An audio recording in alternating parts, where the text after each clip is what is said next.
I keep saying in these episodes that life is not supposed to be meant so that we live to make it in life.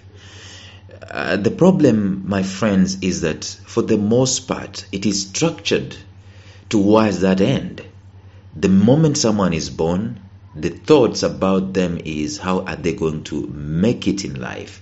And for the most part, the life of making it in life is about getting, is about amassing, is about getting accolades, getting possessions, getting comfort, fending off debt and becoming rich and becoming self-sufficient and, having money in the bank and having property and so on. There is absolutely nothing with that. But I tend to think that the rush towards all that is one of the biggest problems that we are facing on the face of the earth. And I want us to discuss again in this episode, what do you do when you're feeling that life is giving you feedback of failure as compared to your peers, as compared to your friends that you've just met? You were at the same level some years back, but now they look like they have got it all together. What are some of the things that you can be able to do to counteract that feedback state?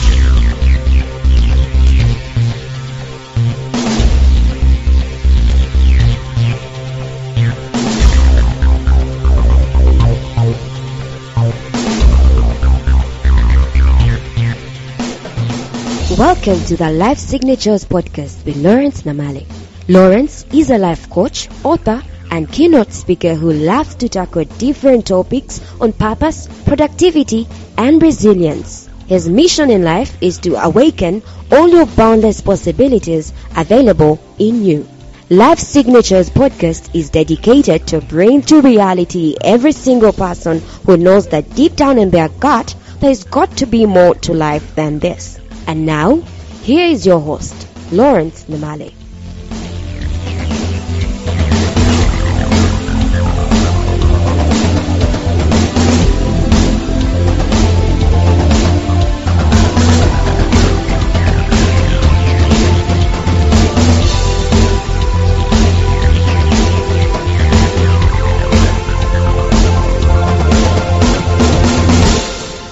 If you are reflective enough, if you take some time and just look at the way we are living life, it doesn't matter which continent we come from, you realize one thing, that we are all geared towards the so-called success. And the so-called success is all about what you can do to make it in life. And making it in life, you would agree with me that by definition it means having enough money, no debt, having your own house, having your own car, having your own family, having an opportunity to go for an adventure, and so on. And that's just about it. So for the most part, we've created systems and structures that are supporting that kind of a premise. School supports that kind of a premise because you've got to go to school and you've got to qualify so that you can get a job, so that you can get paid, so that you can live the life of making it. And you've got to work so hard, so much that you can be promoted. I mean, that is the mode. If you are careful enough, and if you can follow me through with this, you realize that is how we are living.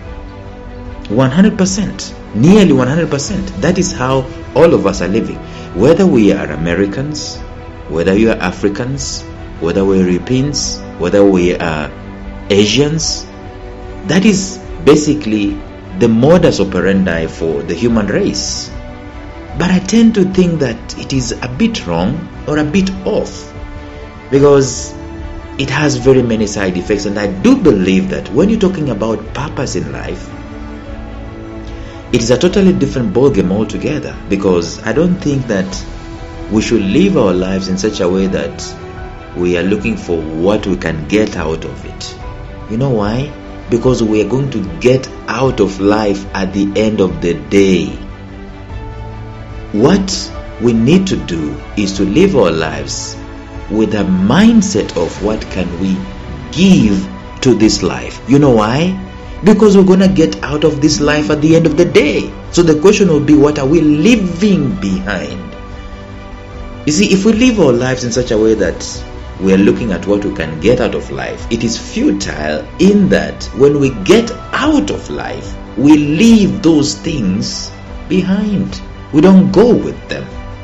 But when we leave ourselves, when we transform this life, we leave the legacy behind, and it's enduring forever. So if we live our lives so that we can just make it in life, by the time that we're getting out of this life, we've, I think, robbed this life of the transformation that it could give us, and so on. So anyway, that is a preamble to this discussion that I've been doing in your hearing. We've been discussing this aspect of you meet a friend, you are in the same school, maybe you started the job together, or you are earning the same amount of salary together. And by the way, it has happened to me. And you meet someone a few years later, maybe 10, whatever, even 5, or maybe 3 years later. And in comparison to them, you are doing worse. They are doing better and greater. They're having impact. They are happy. You look around, at least from the outlook of life, from the contribution, the impact that they're making, they look like they've got it made. That should trigger something inside of your spirit, inside of your heart. And we say that when that happens to you, you can take inspiration from it, and you can decide to live your life so that it can have a better impact. And again, for the gazillionth time, we're not comparing, we're not competing. They have their own race to run, they have their own destination, you have yours, which is fine in life. But at the end of the day, we can learn something from others. We are interconnected, intertwined. We can see what is coming out of someone else's life, and it can inspire us, or it can open our eyes to see what the possibility of our life can be. And we can start mounting that kind of a life, and at the end of the day, we get a better life because we've been inspired by somebody else. And so there are several things that you can do, and the first thing that I said you should do is to be defiant. Defiant in such a way that you say, I have seen that there is a better way to live than what I am doing at the moment, and I made a determination that my life will not go down this way. It's not going to end this way. My marriage is not going to end this way. My business is not going to end this way. My life itself is not going to end this way. So you draw a line in the sand and you become defiant, and you mount a comeback. And the second thing we said you're supposed to do is to take actions, brick by brick actions, that are going to lead you to a more productive life on a daily basis. Probably by the time you're getting that feedback, you're just seated back and you are quote unquote content. But we shouldn't be content when it comes to our productivity and our potential. There's much more that we can always do. But then we said yesterday that you've got to be reflective of your life. Reflective in that you sit back, you meditate, you get what matters from your life. We're normally told with the Pareto principle that 20% of things contribute to 80% of output. And we can't get the Pareto principle working in our lives if we are not reflective, because we have no problem taking action. We're running helter-skelter from one place to another. But if we can just sit back and reflect. Lincoln said, if I'm given 6 hours to chop down a tree, I'll use 4 hours to sharpen my axe. If we can just be reflective enough to get the direction before we can take action, you see, we can become much more productive. But today, in order for us to overcome the feeling of failure as compared to somebody else, whom we have seen and whom we've met and whom we used to be in the same category, so to speak, there's something that we've got to do. And that something that we've got to do is what I have called the purity of purpose. Purity of direction and purity of purpose. Maybe you can call it also the purity of a cause. Let me tell you something. When it comes to comparison, you can never compare, and you can even never compete with causes. You cannot compete with purpose, because it is unique, it is passionate, it is heart-centered, it is resident, it is domiciled in individuals' hearts. Therefore, there is no competition with purpose. I cannot compete with Martin Luther King Jr.'s purpose. Why should I do that when I have my own? You get my point? So when you meet your friend who is doing much better, and I'm putting that in quotes, as compared to yourself, the fourth thing that I think you should do is to examine your life in terms of the course. What course are you taking in life? And course here is C-A-U-S-E. What course, what purpose, what ambition, what desire, what objective, what life enduring objective, what life's work are you dedicating yourself to? You see, when it comes to that kind of reflection, and you get something out of life, then there is no point of comparing yourself with somebody else. If I meet my friend and they are manager at a particular corporation and so on, like I told you about, and they're doing much well and so on, I cannot feel guilty about my own circumstances if I have my own passion and my own purity of course, purity of vision, purity of purpose going on, purity of meaning, purity of destiny going on. I cannot feel bad and feel jealous about them. I don't have time for it. But I can get motivated by them. I can have my eyes open by the impact in terms of aggregate impact that they're having in life, the potential impact that they're having in life. I can get motivated. I can get inspired by it. See, that's what motivation is all about. That's what inspiration is all about. I can get inspired by that, and I can start moving in my life. I can start injecting urgency. I can start injecting purpose in my life because of that. In this world, there is no human being without purpose. There's no human being without a dream, however small it might be.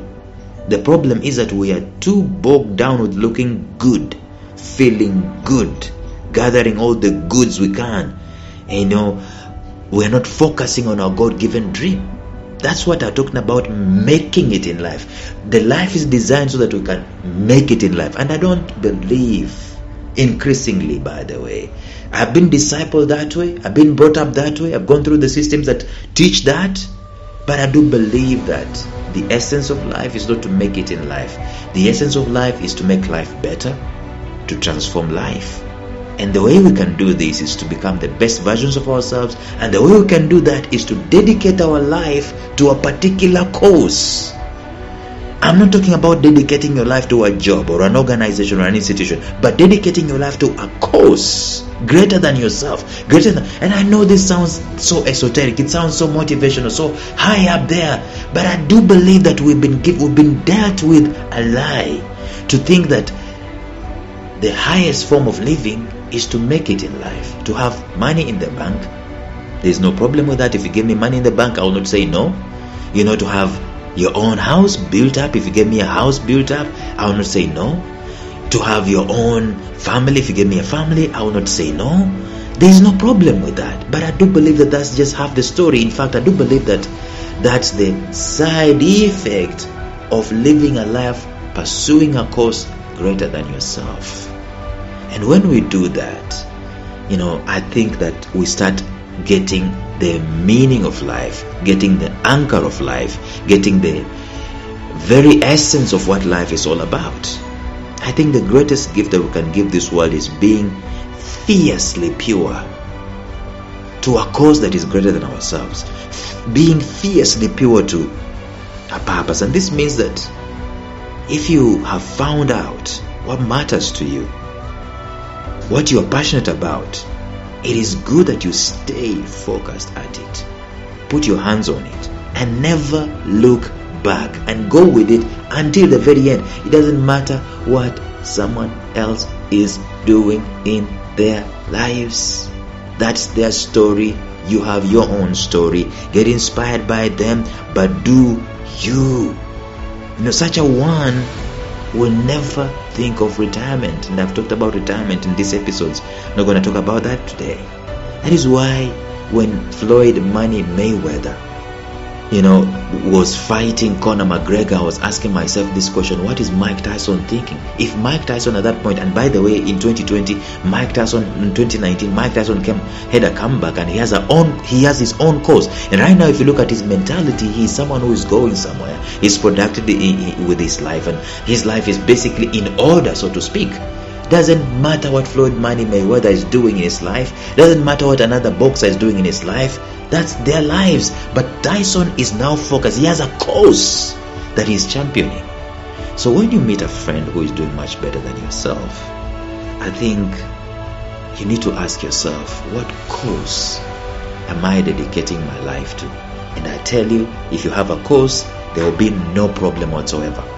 You can meet as many of them as possible who are flying all over the place, CEOs in multi-billion-dollar companies. It doesn't move you, because you are a person who has a fierce focus on your pure cause or on your pure purpose. Well, I'm going to continue discussing this in the next episode. But until then, bye-bye.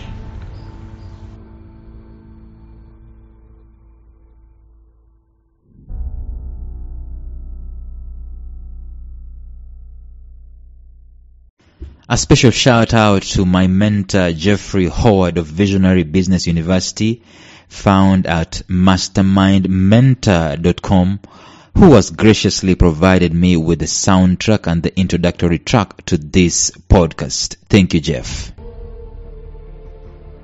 Thank you for listening to Life Signatures Radio. If you enjoyed today's show, subscribe to Life Signatures Radio on iTunes, Stitcher, or visit our website at lifesignatures.libsyn.com. Life Signatures Radio, fresh, clean, and inspiring.